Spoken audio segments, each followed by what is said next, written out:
Hello there, beautiful.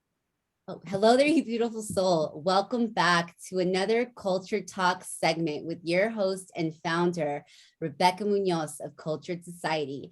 I am here with another special guest, and it's actually been a few weeks since I've had a segment.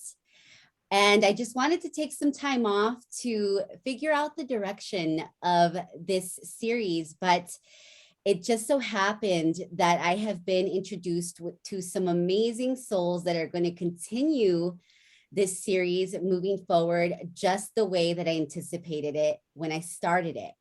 And so I came across Kevin Shah through social media, which he is one of the first guests that I'm going to interview that I've actually never met in person. And this is really great because we organically got connected through one of my audiences that had the opportunity to view one of my interviews with a man that I met through actually social media as well, and he's in Malaysia.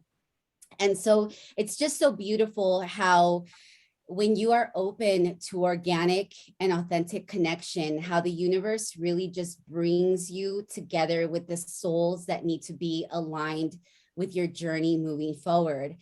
And I truly believe that although this world is so large, there's 0 degrees of separation between us. And especially with the internet now, how amazing it could be to connect with people from different parts of the world, different walks of life, different perspectives, different life philosophies.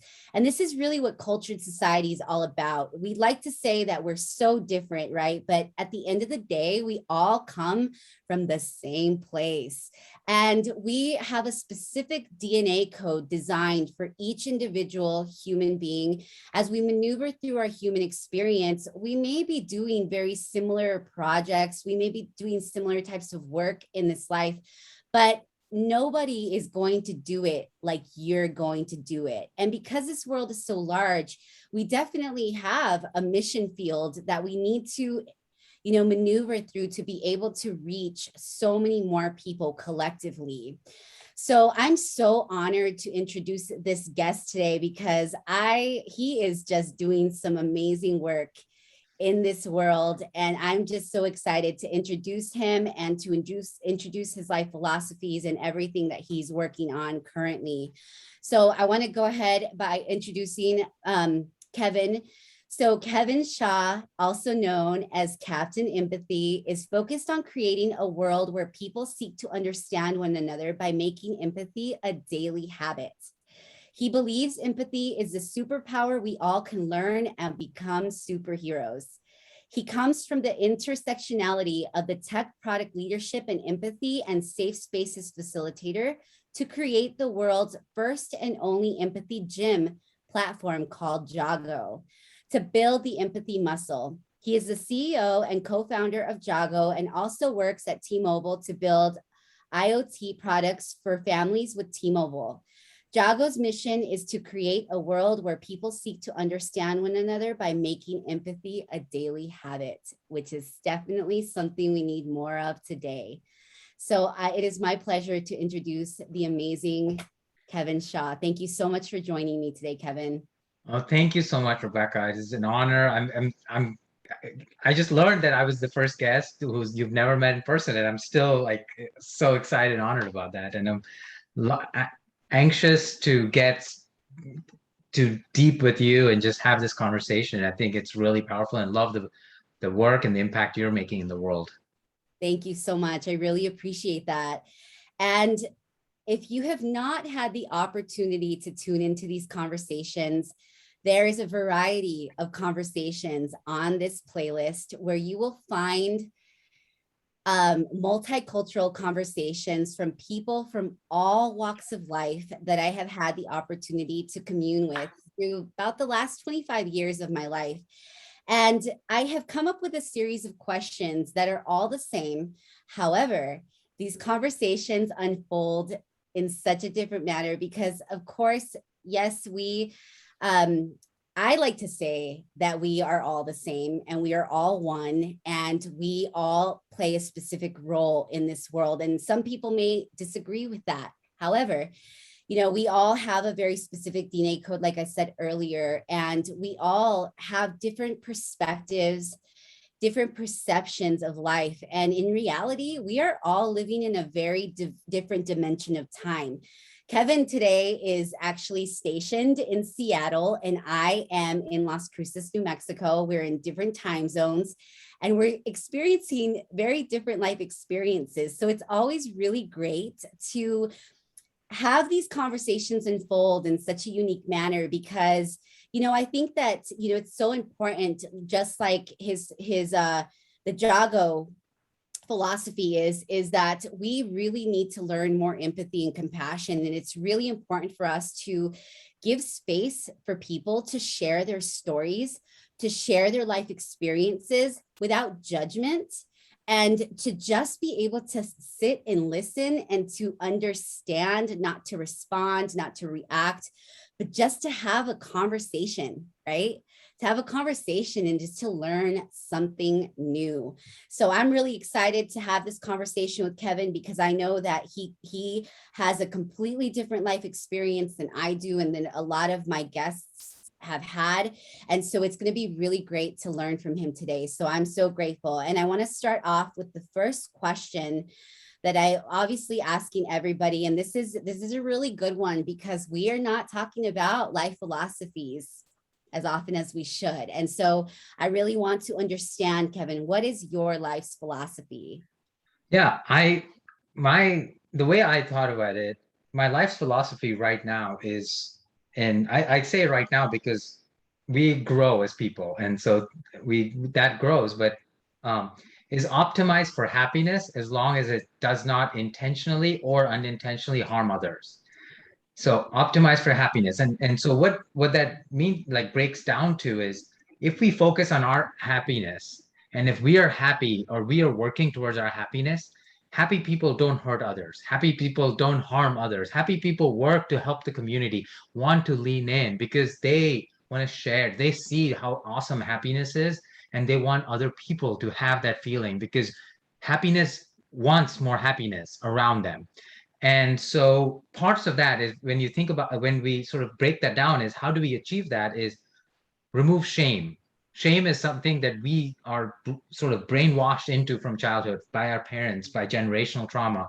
So removing shame is a big part of it. Be vulnerable, share your story. Be vulnerable is another way to achieve that because we've been taught that being tough is the smart thing and the right thing to do, when in fact vulnerability is the toughest thing people can demonstrate. And I think that's such a powerful part of that journey towards happiness. And then the last one, like the last two rather, or one is focus on growth, learn, constantly be learning and growing, look for new perspectives, look for new things. That leads to happiness because when we're learning, like an example of that is I'm going on vacation in a week, and one of the things I want to do is learn a new skill on vacation, like pottery. Like I'm going to take pottery classes, and it's going to be part of it. And I think that gives me joy and happiness, even if I suck at it. And the last thing is positive intentional only matters. Good intention only matters if the impact is taken into account. We can't have good intentions and bad impact. So we need to understand the outcome. So all of these things sort of combine together to optimize for happiness for me. Oh, so many gems in that statement that you just made. And I'm so glad you said that because you're so right.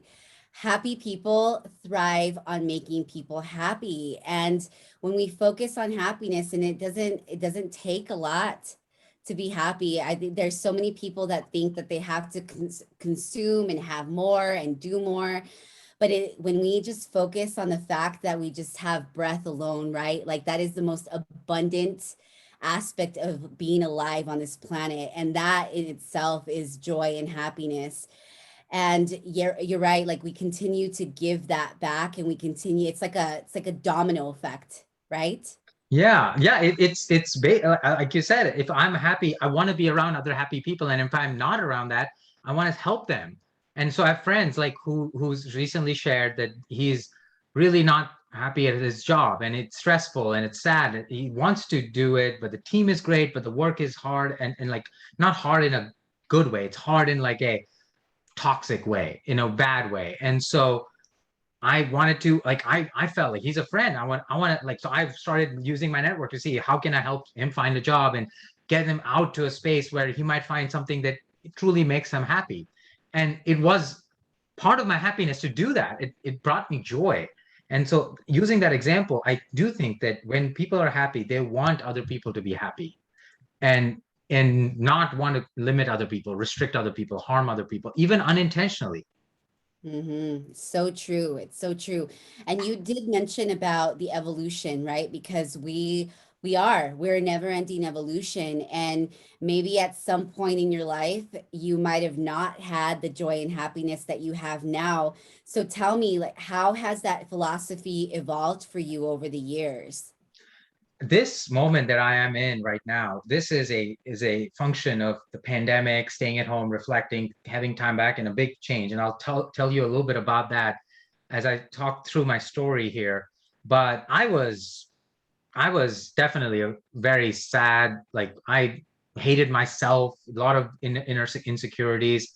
I remember early on in my life, I would tell myself that at the age of 30, I'm going to kill myself. Like I would, because I was lonely, I was unhappy, I was sad, and I was like, okay, I'll give it till that time. That's going to be the time I'm going to give it, and after that, I don't want to give it anymore.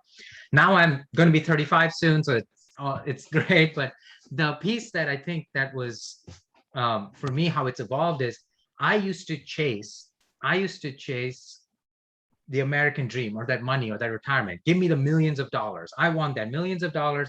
I want that awesome luxury life.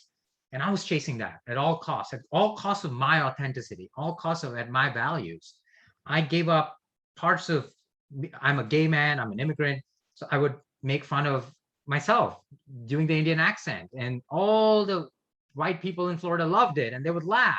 And I would get joy out of that, even though I was shaming myself in that process. I would, I would, I wasn't out of the closet being a gay man, and I referred to my boyfriend, partner as a roommate at work. Mhm. And so all these things sort of came together to give me parts of myself. So as I was chasing that American dream, my dad's dream, the system's dream, the society's dream for me, it wasn't what made me happy. It was, I was just chasing it. I was working hard and I was doing well, to the point where I had a job. I got up into a position where, in the most recent company, where I was given a once in a lifetime deal, a $15 million minimum compensation over 8 years. And I was working hard. I was like, wow, this is amazing. I can retire at 40 and I'm done. And this is going to be great. And I was burning myself. I was in a toxic environment. I was really just, my body, my mental health, I wasn't sleeping every night, and it was just running through it. And my philosophy in life at that time, if you'd asked me, what are your values? I'd be like, get money as fast as possible, get a title, get into power. That was sort of where it would be. And then pandemic happened. We all sort of hunkered down. We got time back. And then the toxicity of my workplace just got to a peak point, as well as I was trying to navigate, okay, I'm going to maybe find another department, because I didn't want to give up that contract. That's a once in a lifetime contract, and especially something I had to, I wouldn't have gotten, I'm never going to get something like this ever again. And so I was working on what to do, but I didn't think about change. I was just burning myself into that because that was the only path forward. And to the point where I'd work, and after I had suicidal thoughts, I had depression, and I was just working through all of that. And then George Floyd happened, George Floyd's murder. And that was like this punctuation in my life and in the world that we didn't know we needed. Sure. Even though we lost someone's life, and that is the work, that is horrible. What we look at it is, how do we reflect on it? How do we grow from that experience as a society, as a community, as people? And I realized that after his murder, my company stock hit an all-time high, because we were making tech for police. We were making body cameras and taser and these products for police, and that caused our stock price to hit an all-time high. and I became wealthier. A few people became wealthier off of someone's murder. And that just is terrible. That just shows that the system is broken. Even if the intention is, yes, you'll sell more products because police is going to buy body cameras and this and that. But we shouldn't be rewarded for someone's murder. And that's literally what happened. And so in that moment, I said, this doesn't, what are my values? I had told myself, I had sort of this cognitive dissonance of, if I don't do this, someone else will make it worse. So I need to do this work. But I got to the point, I didn't have a job or a plan, middle of the pandemic, I resigned. I gave up all of that money and that compensation. And I sort of, that led to this evolution of my life philosophy. That led to this journey over the year of understanding where my happiness is. And till not one day I regret giving up that money or giving up that. Every day is just this amazing moment of happiness. It doesn't mean I have some down days. I do. We do. But I have more happier days. That is incredible. And, you know, I'm so glad that you said that, because we live in a society of consumeristic belief systems where the more that you have, the more money that you have, the more stuff you possess, the more luxury, like the house that you live in, the bigger, the better, that's happiness. But you know, it's so interesting because I've met more people that have material wealth that are the most unhappy and end up, I've met quite a few people, or have heard of a few people that have taken their lives in that process of attaining more. It's a really big responsibility, you know, being at the forefront of the public eye. It's a big responsibility to have, you know, money, like a lot of it, right? What are you going to do with it when you possess that much, you know? And it's a beautiful thing to go through that evolution, to understand that at the end of the day, we don't need anything to be happy at all. You know what I mean? It really is the most abundant thing that we possess, is just being able to wake up in the morning with breath alone and to be able to create your life the way that you desire to create it. Yeah. So I totally like that. Love that point about way you desire to create it. It's what you want. Like, what is that moment? And I didn't realize until that moment that um when people used to say, leaders, like, do something you love because you'll never work another day in your life type stuff, I wouldn't understand it. And now I understand it, because I finally aligned with my values, with my authenticity, because I was giving parts of that away. I didn't understand that. But I do want to add one little thing, is that I am relatively privileged. And so there are certain luxuries in the world, in the system, that we need, basic fundamental needs Sure. that people need to live. And that baseline is the baseline. Like, after that, I completely agree. There's rich folks much richer than me that are not happy. And I'm like, yeah, I know. And they'll ask me questions, and how do we get there, right? So I totally agree. But yeah, there's like, we need to get to a system where basic needs are met. Like, I Absolutely. just heard the story of this mother selling her blood so that she wouldn't get evicted because of the pandemic and losing her job, right? So we got to get past that. Absolutely. I agree with you 100%. I actually, I had an opportunity to do mission work in Guatemala. Mm. And with the organization that we went with, they provide simple water filtration systems for people that live on the eastern parts of Guatemala, because they don't even have access to clean water. So majority of them have waterborne parasites that are in their bodies. They're dying of starvation. I mean, they live in huts. You know what I mean? So it's like Guatemala has the opportunity to be a first world, second world country, but it's ran by 20 families that are hoarding the money and not distributing it the way that they should be. And that's what's happening here in the United States. It's not fair. And there's definitely an opportunity for us to do better in every aspect, because there's no reason why anybody should be going without the basic needs. I completely agree with you 100%. You had mentioned earlier that you had an upbringing where there was quite a bit of shame. I mean, being multicultural in the United States can be a little bit difficult. I myself grew up in a Mexican household. My parents don't speak English. You know what I mean? We didn't grow up with a lot of money. So how has your upbringing and circle of influence impacted the way that you think and live today? Oh, wow. So that was definitely a big part of how, like a big moment in life where I grew up in India. I moved to US for college when I was 18. So I spent my and it grew up in a very extremely religious society, community, household. India is generally very religious.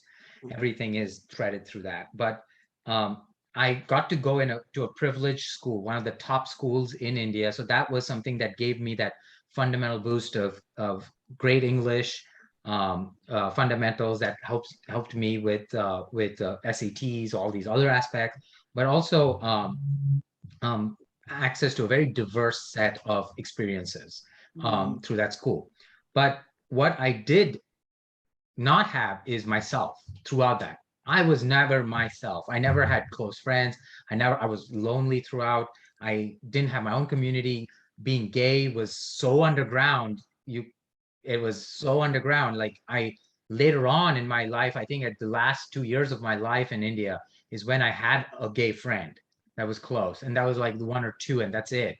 And it was still a secret. It was We were friends was not a secret, but most of my other friends didn't know I was friends with this person, and mm, and like it was a lot of that. But what that upbringing, what it enabled me to do now is to reflect back and look at my cultural lens, look at what shaped my perspective, what shaped my biases, what shaped how I look at the world because of what I experienced. I was mm, deep into the religion, I was involved in the religious organizations, and then there was a moment when I realized, wait, I can't be part of this. It is just another business. They're just exploiting for money, for power. And what is it? What is it am I doing? And but if you weren't part of that, you were shamed. You were pushed out. You were there was negative impact to you and your life and your families. And so for me, it became like I almost started rejecting that part of my life. I almost started running away from it. And I started running away from my Indian culture, like the aspects of it. I started running because I associated with so much of that negative space. Like I used to go to bed crying every night in my mm. childhood and throughout college. Even though I moved to for college, I did in US, but I still was very alone. But in those, what it did was it allowed me to start understanding me better. It allowed me to look back, reflect, and see that cultural lens that I grew up in, and what are the aspects that I can be better about, and break away from that generational trauma that we inflict upon each other one after the other because we are not taking a moment to reflect. Absolutely. It's so true. And it's sad because oftentimes in our society we're shaped by the parameters that we live in, right? What's great and what gives us an advantage is having the opportunity to break out of those the perimeters that we live in. So I'm right there with you because I grew up in a very similar upbringing. However, I chose to leave and to break out of those shackles, right, that kept me from thinking that there was something out there that could really change the narrative for how I grew up. And oftentimes, as a society, we don't like change is happening every single day, it's inevitable. Transformation through that change is a choice. And we become a product of our environment. So if we don't move out of that environment, nothing is ever going to change. So do you believe that, you having the opportunity to come live in the United States and even living, because you had expressed that you lived in Florida for a little bit and now you're in Washington and you lived in other cities, didn't you? No, primarily I've lived in India, Florida, and then Seattle. Yeah. But those are, I mean, those are completely, it's like Oh three yeah. different worlds. Yeah, absolutely. Florida is a place where I lived in paradise, lived like a nice big house and a pool near the beach, lived in paradise, amazing weather, but I never lived like I belonged there. I never felt like I belonged there. I couldn't hold my husband's hands. We couldn't show any affection in public. We Because we were afraid. We were afraid of our lives because what would happen and the societal shame. And then we weren't growing there as people because it didn't feel like the community was growing as people. And I love what you said about breaking that shackle. I feel like a lot of people, and I don't have data to back this up, don't take a moment and reflect. What are the things about my perspective and lens that I need to shed? Absolutely. Absolutely. And you know what? We're going through a constant metamorphosis. And I mean, I have had a significant transformation over the last couple of years. So I like to reference, humanity as even going through a metamorphosis. Like how snakes shed their skin Hmm. constantly. That's exactly what we do. We go through a birth and rebirth process every single day, and it really is up to us what we're going to do through that process. Are we going to, you know, continuously learn? Are we going to not necessarily adopt other people's ideals, right? But it's always really great to have conversations, get different perspectives, and especially like when you've been living in the same mundane routine every single day, constantly complaining. That's a choice right there. You could either choose to sit in that misery, or you can choose to change your perception of what's happening through your process, just like what happened last year. I mean, it really did give us an opportunity to sit back and really reflect on what we really have in front of us and what the opportunities that we really have to move forward and change. Yeah, yeah, Change. 100% aligned. Change. I love it. And what comes to mind is a lot of people, and it's in our media, it's in things. People say, "Don't change for anybody. Don't change for anybody." Right? That was sort of ingrained. Be yourself. And I think the intention was positive in this. What the idea is, don't change parts of yourself. If someone's saying you don't like apples and now eat apples because I want you to eat apples, that's different. The But the intention was positive. Like it was all about find your own voice and find yourself and don't morph it into someone else's. But the impact had become don't change.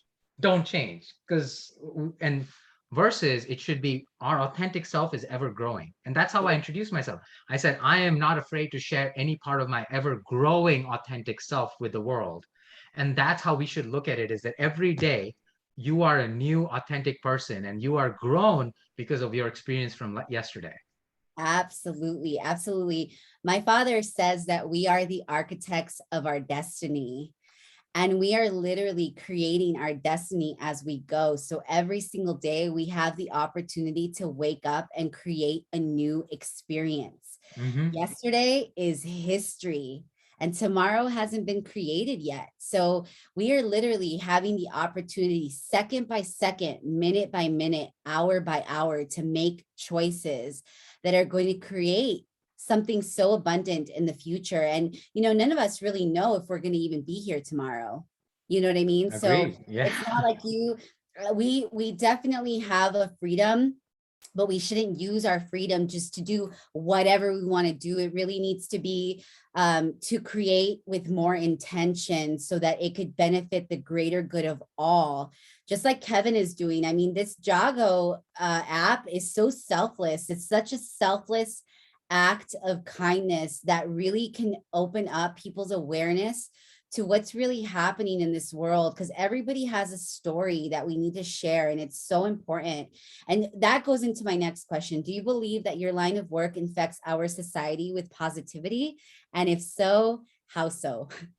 I started Joggo in my next journey of finding the next job or whatever, because Joggo is bootstrapped. I didn't want to go raise venture funds, so I needed a job to sustain the company. With it started with the mission. It started with the why first. It didn't start with I want to start a company. I didn't start there at all. It was like I was sitting on the couch on a Sunday. This is a week left of my notice period for the job I was quitting, and I was watching this documentary, Crip Camp, on Netflix, and it's an incredible documentary, Academy Award nominated, Obama's produced it, and I was like, why can't more people just watch this story? This can help change the world. Like if you listen to these stories, you'll understand their perspective. You'll be more empathetic. You will learn deep listening. And then I personally would put my superpower was empathy. Like I would practice empathy as a leader, as a product manager, as a product leader, as a technologist, and that was my superpower. But I'm like, how do we get people to learn empathy and scale empathy? I believe empathy is truly a real superpower that exists in our world and can solve any of our problems. I think empathy can solve climate change, and all of these larger poverty and hunger, because what it does is empathy builds community. Empathy focuses us on listening to other people's perspective, removing our own perspective, and then building that relationship, that moment of community, that way we can come together to solve these problems. We have a problem right now where we are in an empathy deficit, and it's increasing more and more, and narcissism is increasing as well. And so for us, we need to reverse the empathy deficit. We need to understand that the only way forward for the human race is empathy. We are going to destroy ourselves in the pursuit of narcissism, and we're talking past each other. So with that, I said, how do we do that? And so I needed a solution. So I researched. I was like, is there a solution that helps people learn empathy at scale? So it can't just be in one-on-one conversations, because people don't have the time, and we can't. It's not possible. It's physically impossible. So I was like, oh, we need a solution. And that's how Jaago happened. Jaago means to wake up in Hindi. And so I started that company to help give a platform, because I could do that. My power was building technology, give people platforms to tell their stories. When we hear other people's stories, and not just the exceptional ones. Yes, we always hear the stories about the person landing the plane on the Hudson. We hear those, but what about the stories of a mother who is shopping in the grocery store and trying to decide, I can't buy that little treat for my child today, or trying or someone who is deciding to go to college and doesn't know how to floss their teeth because no one has taken the time to teach them how to floss their teeth. These simple stories are stories that are relatable. These are the day-to-day stories that matter to each of us, that are real in our moments. And those stories need to be heard so that people know that they're not alone, that there's different perspectives to everything. You can't just assume that I know how to floss their teeth, so everyone knows how to floss their teeth, for example. And so we need to start. I'm using that as a simple example, but because there is a story in the Joggo library about that. But we built it so that not only can everyone tell their stories, but then people can measurably grow their empathy skills. And hopefully we can build a community, build a world where people are not talking past each other, but are seeking to understand one another. That can solve the polarization problem that's not only happening in the US, it's happening in all major countries, especially countries that are democratic, because all the non-democratic countries have other problems right now beyond that, because it's human rights problems and the other things as well. But so that's how we do it. Is we created an app, and we create a program where anyone can download the app, upload their story in 3 minutes or less, and put it out in the world in a very safe way, in a very safe, non-toxic scenario, no negative comments, no negative feedback, just encouragement, love that comes back to you. And then you watch other people's stories and you learn about their perspectives, you answer questions, you measurably grow your empathy skills. So that's how I do my work there. And then the jobs that I looked for, I was like, okay, if I'm going to do work, I'm not going to just go do another job and that just do it. So at T-Mobile, I work to build products using technology to build relationships between children and their guardians and parents. And how do we start instilling growth mindset early into the child's life using that experience? And how do we get the parents to be more vulnerable and open with the kids and start having a communication relationship early on? And so those are the products I'm working on as well. And I'm so glad to hear that you're doing it within technology, because I feel like that's the reason why there's been such a disconnect with communication, with interaction. We've lost empathy, we've lost compassion. I mean, we've lost so much of the natural ability to connect because of these phones. I mean, people are literally like, they're trying to connect. That's the ultimate goal, but there's so much disconnection with these phones, right? Yeah, yeah. So it's like, and even like I'm I love to use my social media platforms to be able to share this type of like, you'll go into my Instagram, to my stories, you'll go into my Facebook, like all you see is personal development stuff. I'm always sharing ways for you to grow, but that's not what people typically use social media platforms for. They use it as a comparison trap. So then you end up feeling so depleted and so depressed and so anxious by the time you're done scrolling.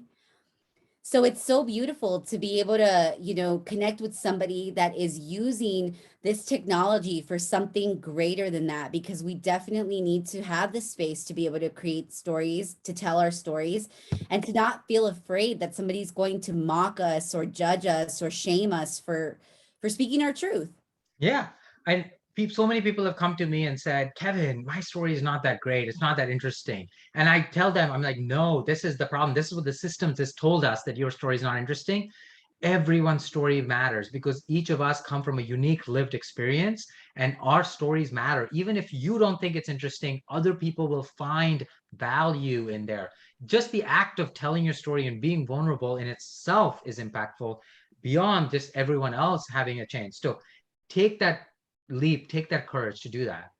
Absolutely. If you have not downloaded, I'm actually going to put all of Kevin's information in the description box below this video so that you're able to find not only him on social media platforms, but also be able to download Joggo because it's free.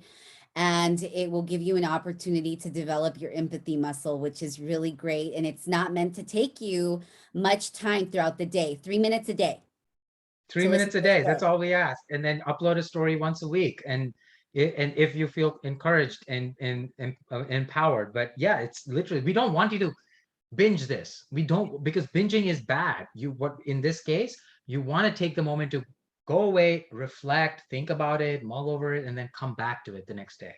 That's so great. That's so great.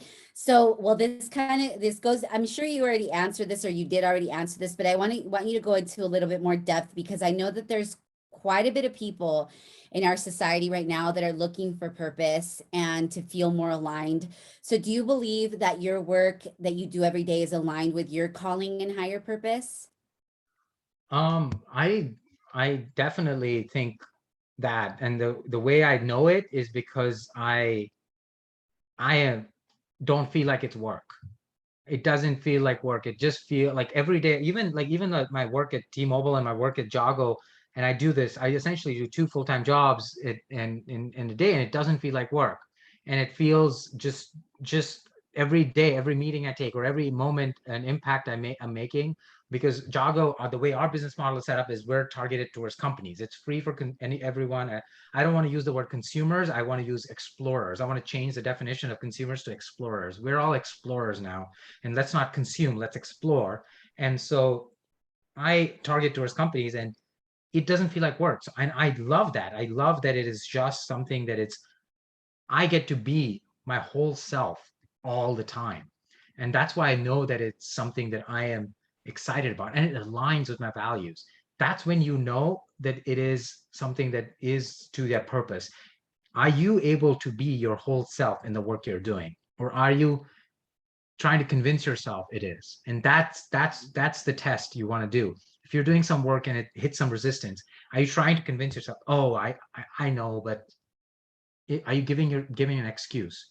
I don't ever have to give an excuse. And if something comes up at work, I get to raise my hand and say, hey, I don't like this. How about we change this? Well, like one example is recently, I don't what some of the China has government has passed a lot of laws recently and taking control over all the data of the tech companies in China.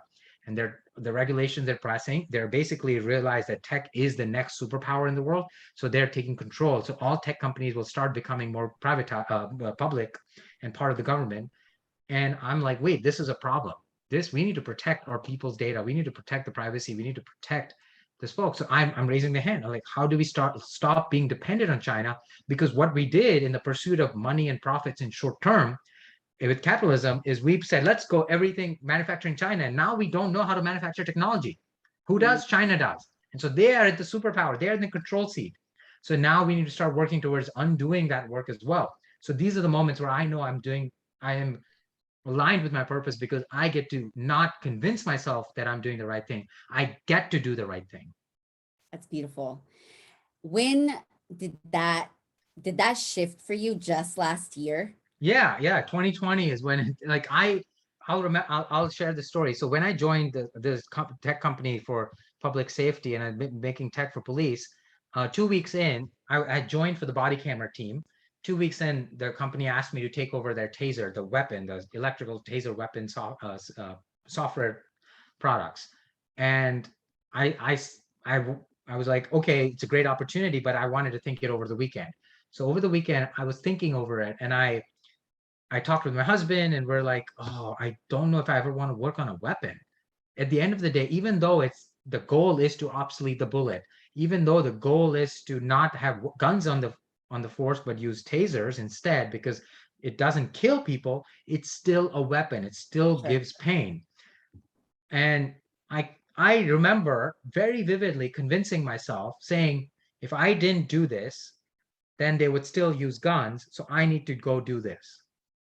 And I always felt uncomfortable. Always there was like underlying like current of discomfort. And so I remember like I would go and meet with different police officers, police departments, and they would say things that were so opposed to my values, and I had to smile and just laugh and be there and take it. And and so I remember that after I left and after I joined this part of my journey, life's journey, it was recent, and it was at the age of 34, 33. And it can happen at any age. And I'm glad it happened then, but yes, it was something that I found later in life. I think that that's pretty much like the standard age. I feel like 28 to like 33 is the years where people start to really awaken to their soul's calling, especially if you've gone through numerous experiences or you've had kind of a traumatic upbringing where all of these life experiences bring you to a place where you're just like, wait a minute, wait a minute. Mhm. you Wake know, up, Joggo. wake up, Yeah. wake up. But I always like to say that it's almost like you have to have the rug pulled from underneath your feet to wake up and do something different. Like you have to have a catastrophic event or something just very like shifting for you to just be like, whoa, this doesn't feel right. And Yeah. if I continue to live or go down this rabbit hole, nothing's ever going to change. Yeah, I completely agree. That's sort of it's unfortunately a sad reality that it is that way. A lot of the big moments of change, especially the waking moments, happen after a big traumatic event or big, like you said, like a big spike in your life. And I wish that wasn't the case. And that's part of why empathy comes down to when we're hoping, and I'll talk about it a little bit later, but it is something that helps you achieve that without having that big rock bottom. And we'll talk about that. And it's true. I think that it is really our mission because just like you, I mean, I have had to maneuver through some experiences that I don't know if I think that, 2020 for me was just like, well, here we go again, right? Like I've been through some stuff, so I think I'm just going to adapt to what's happening right now. But I feel like those types of events really make you very adaptable and you recognize that you really have no control. Like we literally are creating second by second. So oftentimes that's really when you have to just let go, surrender, and just be like, listen, I'm just going to go with the flow, right? But it's really up to us, like people who have gone through those significant transitions in life, to be able to express that to people that are the younger generation, right? That are going down these rabbit holes like early on in life. And it's like, okay, let's steer you in the right direction. I've been down that road. I'm not judging you, but you definitely, and I really wish that I would have had a mentor younger instead of my parents, right? Because I feel like it's very different when it's a family member trying to steer you. It's like that's when you're really trying to be resistant, to that advice. But if there's somebody that you really look up to, that you admire, a role model that has been down that path, that can really steer you in the right direction and mentor you in a way where you don't have to experience all those things, It's just we would definitely live in a much better place, Oh which yeah. we're on that direction. So Yeah. that's beautiful. How would you say that you stay relevant, unique, and true to who you are as a person? Um, the first part of like the first way is accepting, internalizing, and ingraining in yourself. You don't know what you don't know. If we do that, it completely shifts your mindset into a growth mindset. And Mhm. that keeps you asking for feedback. That keeps you aware. When you realize you don't know what you don't know, you sort of get out of the lack. Like a lot of people, it's awareness is the big challenge. And Absolutely. and so you become a little bit more aware. And then moments where you start seeing that awareness is going away. And how do you recognize that awareness is going away? Where a little bit of the narcissistic habits come back, where it's about you, or where you're like, oh wait, everyone is wrong and I'm right. Things start happening. I look at it as any interactions I have, even if I eventually think it's not my fault, or if it's something that I didn't cause, or whatever, negative, positive, whatever that case is, I look at it as from the lens of, let's assume I am responsible for solving this problem. Let's assume I'm responsible for causing this problem. Let's assume all of that. What did I learn from this? How could I have interacted in this scenario better for a better outcome? How would I have done that? And so asking yourself, taking those moments to reflect back. And I'll share an example.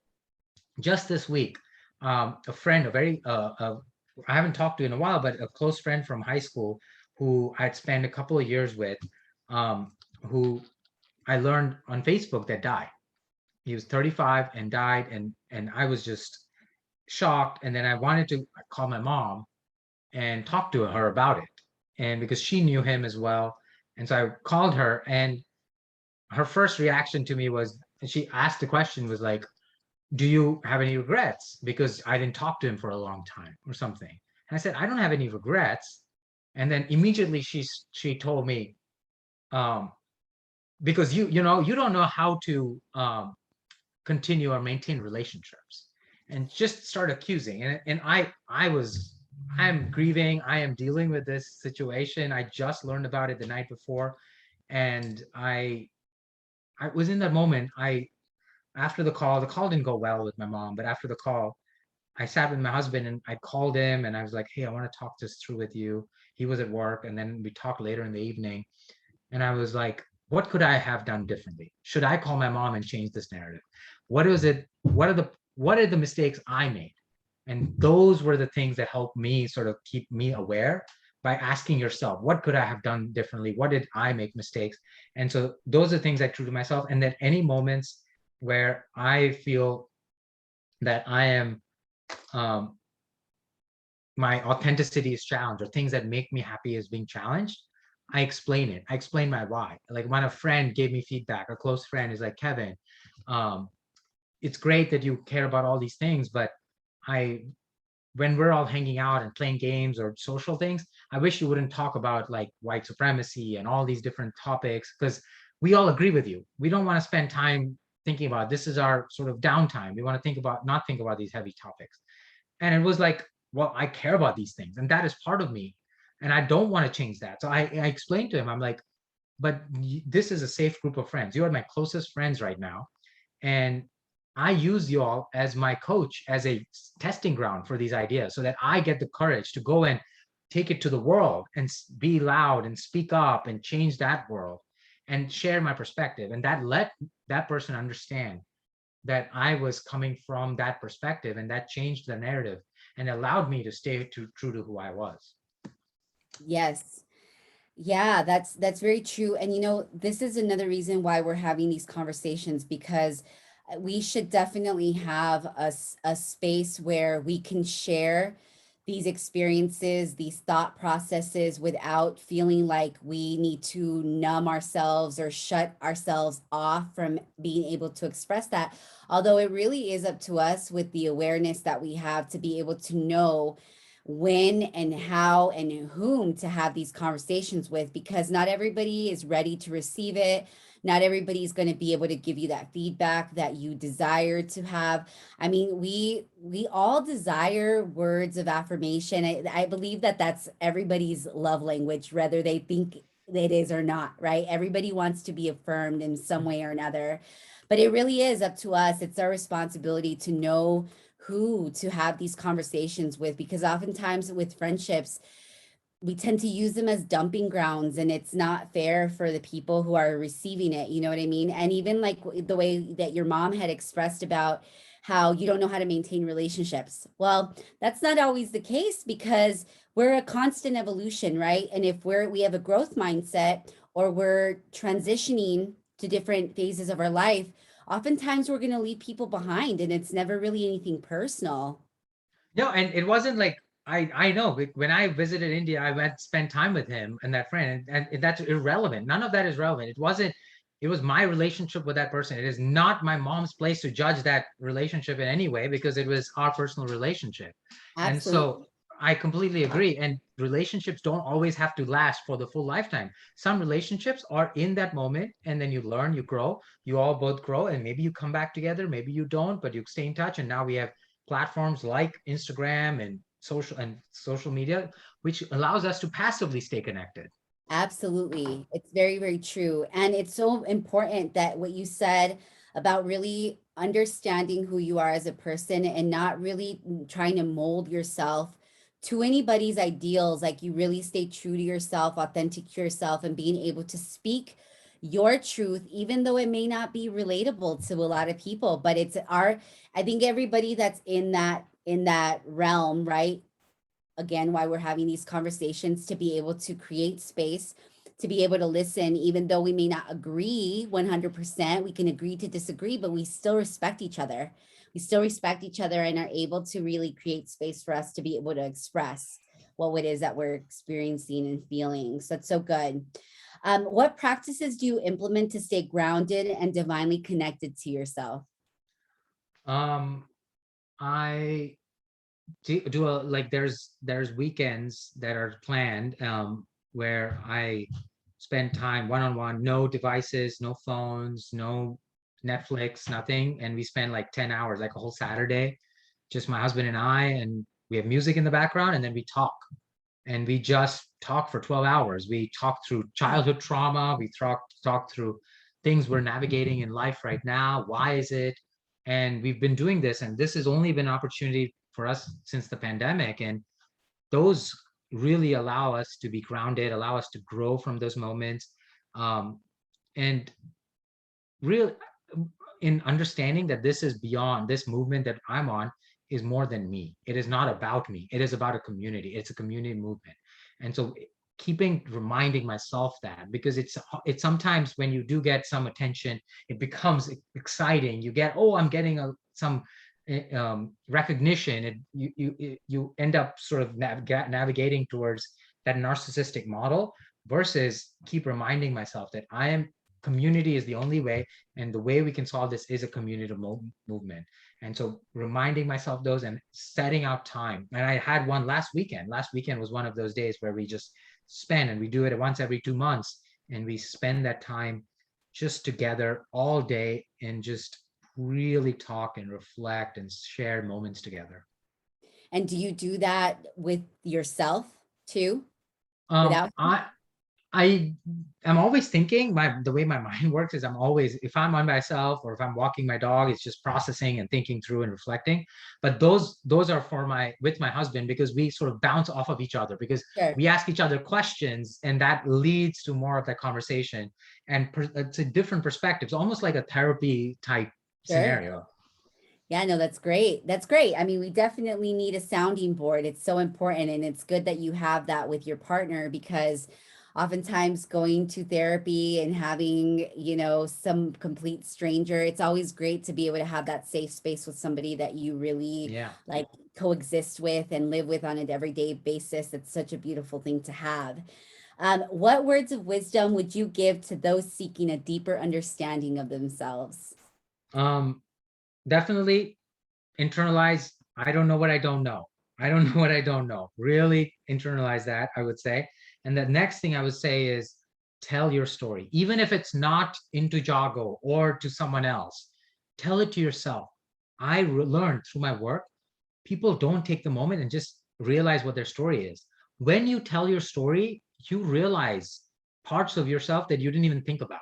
It is an act of reflection. So I would say take an exercise, and if whatever your medium is, it's talking, it's recording, it's writing it down, it's thinking, whatever your medium is, dancing, tell what your story is. And prompts, if you want good prompts, you can go to our website or in our app, but like good ones are a time when change was hard. The first time you realized you were blank, a woman, gay, man, white, black, hungry, any of those. Find those prompts and tell your story around those.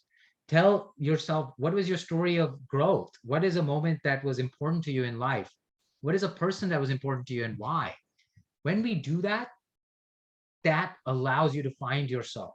That allows you to be vulnerable, which brings you strength, which brings you growth. It helps you align to understand that your lens is this way and your story is part of who you are, and it empowers you and it enables you. So I think just telling your story is one of the things that we don't do often.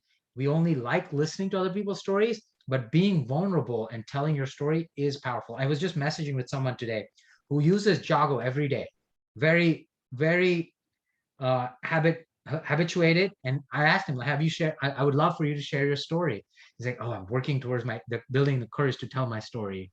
And I'm like, yes, it takes courage and it is a courageous act. But when you do it, I mean, trust me, and it has happened so far, everyone, 100% of the case, when someone has taken that moment and told their story, it is a transformation for them. Absolutely. It is so true. And I could not agree with you more.